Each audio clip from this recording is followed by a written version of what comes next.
Relationships take on a whole new level for anyone who has taken the proverbial red pill, meaning anyone who is sincerely engaged in seeking truth, self-work, and cultural social deprogramming to transcend the matrix on the path toward awakening. However, before two people can fully engage in or enter this higher level of conscious relationship, it is necessary that both individuals have done a good amount of sincere self-work on their own, confronted their shadows, childhood wounding, social, religious, cultural conditioning, mechanical behaviors, and so forth, and established healthy self-love before even entering this union. Learning to thrive in and enjoy solitude without needing anyone is also a prerequisite for successfully engaging in conscious relationships that are not merely based on superficial personality traits, looks, biological drives, mechanical desires of the lower nature, or using the other person to fill a hole within yourself. Articles such as "What conscious women want from men," or "What conscious men want from women," or "You need a warrior man or warrior woman" that have been circulating make no sense for the most part and couldn't have been written by truly conscious men or women.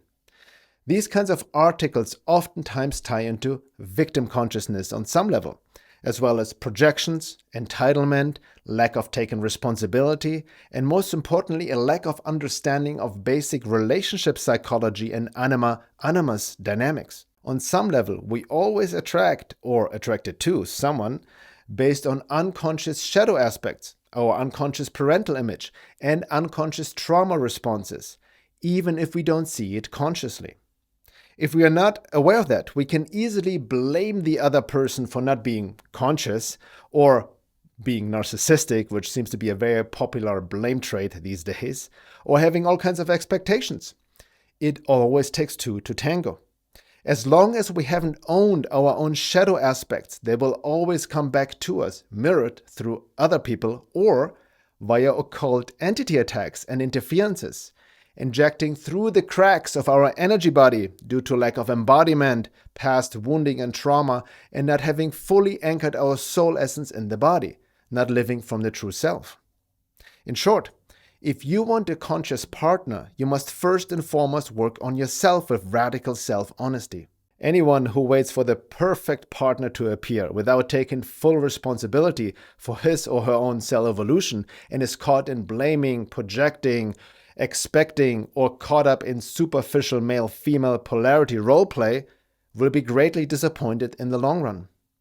The very act of looking for and yearning for the perfect partner is a strong sign that more inner work is necessary to become more individuated and bring forth the true self. The relationships in your life, not only the romantic kind, also reflect where you are in your soul evolution. People come in and out of our lives to teach us specific lessons. Not everyone is meant to stay forever. Often we are meant to be alone for a period of time regarding our soul evolution, aligning ourselves with our unique soul purpose, divine will, according to divine timing, patiently learning our lessons as opposed to being slaves to the whims and desires of the impatient, desperate, wounded, and conditioned ego personality that likes to constantly complain. However, for many people, this phase of solitude can also devolve into unhealthy isolation, and even lower, into self-pity and self-sabotage, believing that there's no one out there, caught in apathy and victimhood. In the end, relationships are lessons in love, not an end in themselves. Not every relationship can be worked on either, and there comes a time to let go and move on without trying and without blaming to force something that just isn't meant to be. Otherwise, both people are keeping each other from growing and evolving. Knowing when to let go, break up, or if it's truly worth working on the relationship depends on the specific, unique situation. No general rules apply. Some people also mistake the romantic phase full of passion and emotional and sexual highs for love.